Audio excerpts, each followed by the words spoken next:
사랑하고 축복합니다. 3월 8일 금요일입니다. 오늘도 우리 안에 계시는 그 성령님을 통하여 깊은 주님과의 교제와 위로와 은혜를 누리시는 복된 하루가 되시기를 주님의 이름으로 축복합니다. 오늘 말씀 제목은 결혼의 비밀이라는 제목으로 함께 말씀을 나누겠습니다. 오늘 본문은 마가복음 10장 1절에서 12절까지 말씀입니다. 말씀 봉독합니다. 예수께서 거기를 떠나 유대 지경과 요단강 건너편으로 가시니 무리가 다시 모여들거든 예수께서 다시 전례대로 가르치시더니 바리새인들이 예수께 나와 그를 시험하여 묻되 사람의 아내를 버리는 것이 옳으니까 대답하여 이르시되 모세가 어떻게 너희에게 명하였느냐 이르되 모세는 이혼 증서를 써주어 버리기를 허락하였나이다. 예수께서 그들에게 이르시되 너희 마음이 완악함으로 말미암아 이 명령을 기록하였거니와 창조 때로부터 사람을 남자와 여자로 지으셨으니 이러므로 사람이 그 부모를 떠나서 그 둘이 한 몸이 될지니라. 이러한즉 이제 둘이 아니요 한 몸이니 그러므로 하나님이 짝지어 주신 것을 사람이 나누지 못할지니라 하시더라.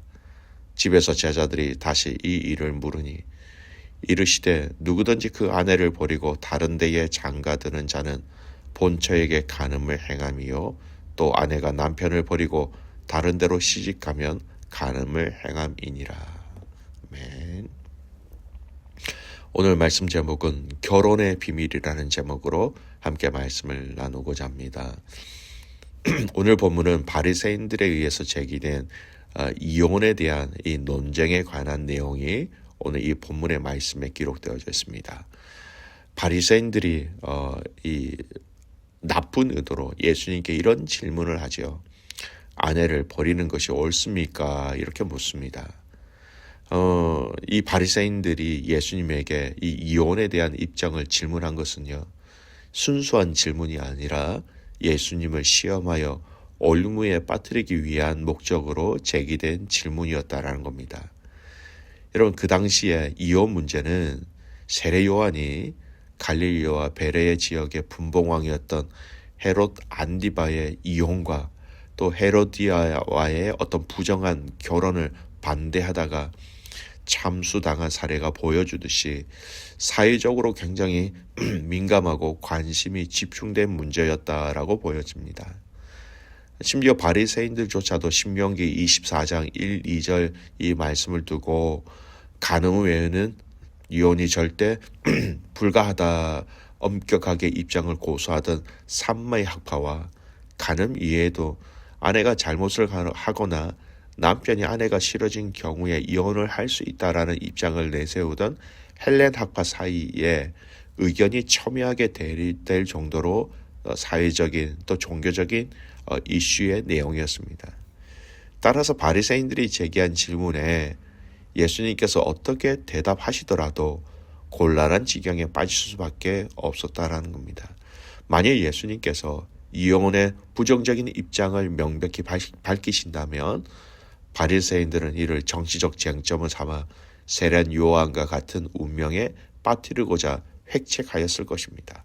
반대로 이혼에 찬성하신다 그렇게 말씀하시면 예수님 자신의 가르침에 배치되는 거죠. 마태복음 5장 32절에 이미 이렇게 말씀하셨습니다. 나는 너희에게 이르노니 누구든지 음행한 이유 없이 아내를 버리면 이는 그로 간음하게 하며 또 누구든지 버림받은 여자에게 장가드는 자도 간음이니라. 바리새인들로부터 율법의 가르침을 부정하는 자유주의자로 공격을 받을 수밖에 없다라는 겁니다.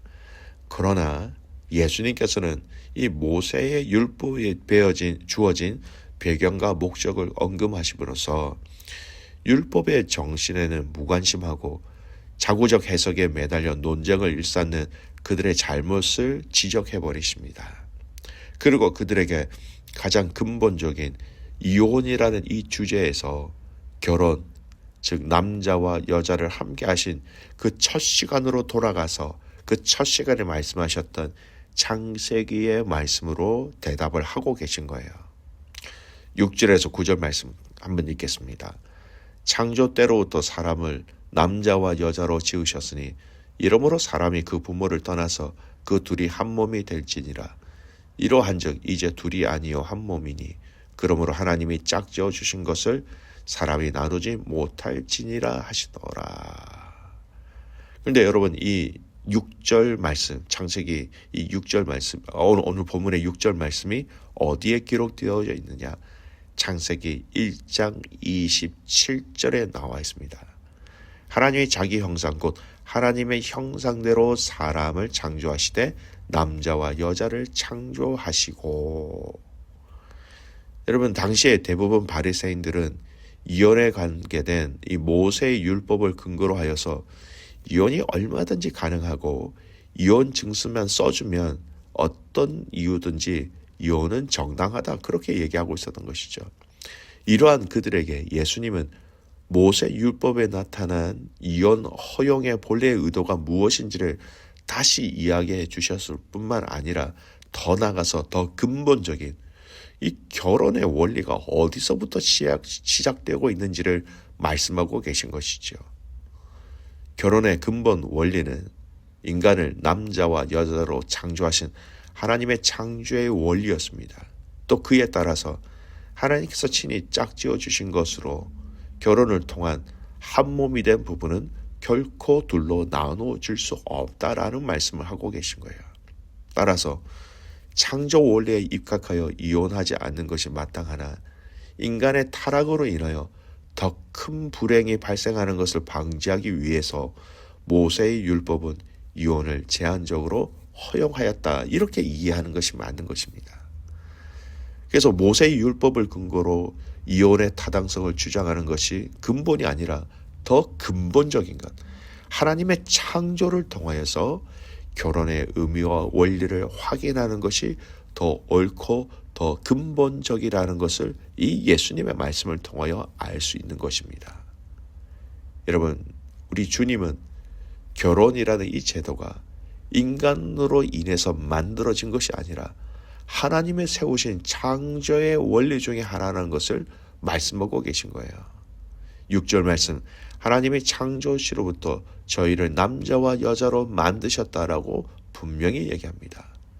여러분, 남자와 여자를 만드셨지만 이 둘의 관계는 별개의 존재가 아니라는 겁니다. 여자가 누구로부터 만들어졌습니까? 바로 남자에게서 취한 뼈로 만들어지지 않았습니까?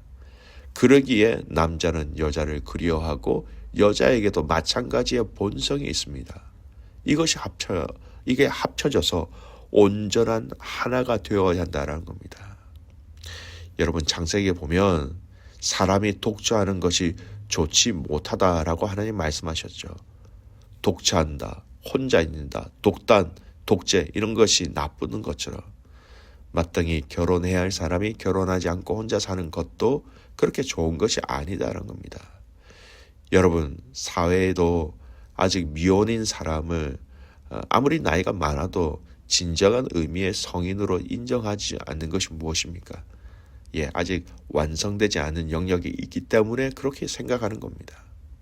그래서 그 둘이 한 몸이 될지라라는 이 말씀대로 배필을 만나 둘이 하나가 되어야 비로소 하나님 보시기에 아름다운 건강한 인간이 되는 것이다. 그렇게 우리는 말씀을 통하여 보아야 합니다. 창세기 2장 18절 말씀에 다시 한번 더 말씀을 읽어드립니다. 여호와 하나님이 이르시되 사람이 혼자 사는 것이 좋지 아니하니 내가 그를 위하여 돕는 배필을 지으리라 하시니라. 여러분, 성경에 최초로 나온 부정적인 의미가 여기 있습니다. 혼자 사는 것이 좋지 아니하다. 하나님이 창조하신 모든 것에 대해서 다 좋았더라라고 얘기하지만 사람을 창조하신다면 심히 좋았다라고 말씀하셨어요. 다 좋았어요. 그런데 혼자 있는 것을 보고 좋지 않게 보셨다라는 겁니다. 그래서 여자 하와를 만드셨고 돕는 배필로 세우셨다라는 겁니다. 창세기 2장 20절 말씀, 아담의 모든 가축과 공중의 새와 들의 모든 짐승에게 이름을 주니라. 아담이 돕는 배필이 없으므로. 여러분, 성경적 관점에서 볼 때 혼인 또는 가정에 대한 중요한 출발점은 인간이 만들어낸 인간의 제도가 아니라 하나님의 복 주신 신적 제도라는 것을 우리는 알아야 합니다. 결혼은 하나님의 형상으로 창조된 아담과 하와가 하나님의 복을 누리게 하심이다라는 거예요. 하나님의 형상으로 창조하신 인간에게 인간을 위해 주신 창조 질서, 인간의 타락 전에 주신 창조 명령입니다. 그러므로 성경의 혼인은 하나님께서 인간에게 주신 하나님의 은혜의 선물이라는 겁니다. 가정은 단순히 남편과 아내의 그냥 동반적인 어떤 생활이나 자녀를 출산하는 생물학적 연대에 그치지 않는다라는 겁니다.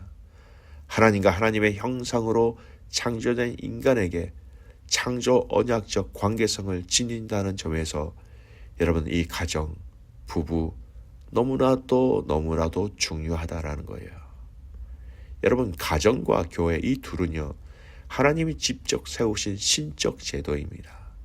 성경에 이 두 가지를 밀접한 관계가 있고 동일한 구조 속에 설명하고 있지요.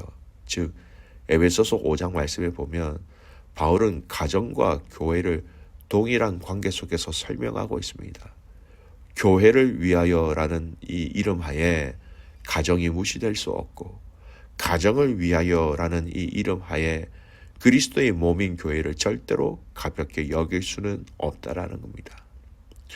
예수 그리스도를 믿는 믿음으로 이루어진 가정이고 예수 그리스도를 믿는 성도들의 모임이 교회이기 때문에 예수 그리스도 안에서 가정과 교회는 거룩한 한 몸이 되는 것이죠. 이것을 함께 이루시기 원하셔서 가정, 결혼, 부부라는 제도를 허락하신 것입니다. 여러분, 오늘 이 말씀을 잠깐 고민해 보셨으면 좋겠습니다. 깊이 묵상해 보셨으면 좋겠습니다.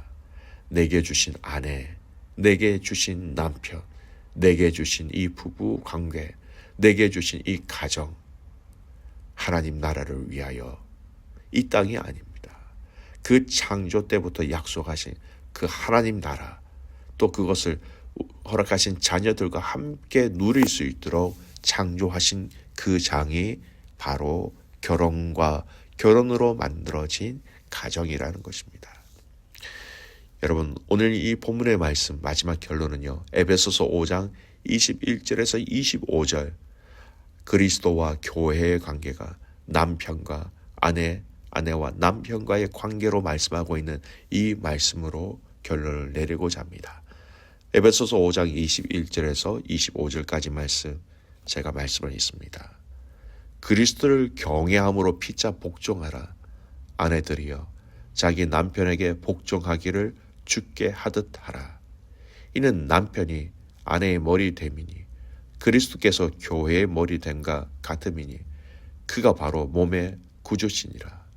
그러므로 교회가 그리스도에게 하듯 아내들도 범사에 자기 남편에게 복종할지니라. 남편들아 아내 사랑하기를 그리스도께서 교회를 사랑하시고 그 교회를 위하여 자신을 주심같이 하라. 여러분, 결혼의 근본적인 의미가 무엇인지 이 말씀을 통하여 우리는 충분히 알 수 있습니다. 허락하신 아내와 남편을 통하여서 그리스도와 교회의 그 관계를 통하여 피차 복종하고 피차 사랑하는 것처럼 아내와 남편이 피차 복종하고 피차 사랑하는, 그래서 가정을 세워가며 부부의 관계가 더욱더 주님 앞에서 아름답게 세워질 수 있는 복된 가정 되시기를 주님의 이름으로 축복합니다. 아멘. 기도하겠습니다. 하나님 아버지 감사합니다. 우리에게 허락하신 아내와 남편, 이 가정, 결혼, 하나님 그리스도의 그 창조 역사 가운데 이어진 귀한 은혜의 자리임을 알게 하여 주시옵소서. 오늘 이 에베소서 5장 말씀을 통하여서 그리스도를 경외함으로 피차 복종하며 이것으로 아내들은 남편에게 복종하고 남편들은 아내 사랑하기를 그리스도께서 교회를 사랑하신 것처럼 사랑할 수 있도록 아버지 하나님 은혜 위에 은혜를 더하여 주시옵소서. 악한 것들이 우리의 이 부부와 가정 안에 틈타지 않도록 하나님 막아주시고 각자가 하나님 앞에서 선한 사명을 감당함으로 주의 몸 되신 가정과 교회를 함께 세워갈 수 있도록 성령 하나님 역사하여 주시옵소서.